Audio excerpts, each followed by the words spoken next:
Biological theory വക്താക്കൾ പറയുന്നതനുസരിച്ച് ഒരു ക്രിമിനൽ, കൊടും ക്രിമിനലായിട്ട് തന്നെ ജനിച്ചതാണ്.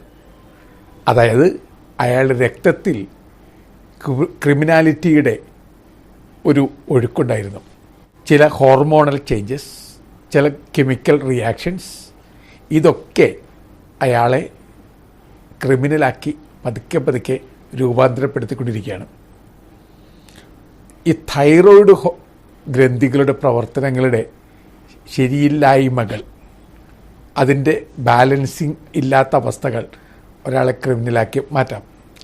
ACTH, MO ഫാക്ടേഴ്സ്, അതുപോലെ തന്നെ സെറട്ടോണിൻ, കോർട്ടിസോൾ മുതലായ ഹോർമോണുകളുടെ ഒരു ബാലൻസിങ് ഇല്ലാത്ത പ്രവർത്തനം, ഇതൊക്കെ നിങ്ങളെ ക്രിമിനലാക്കി മാറ്റിയെന്ന് വരാം.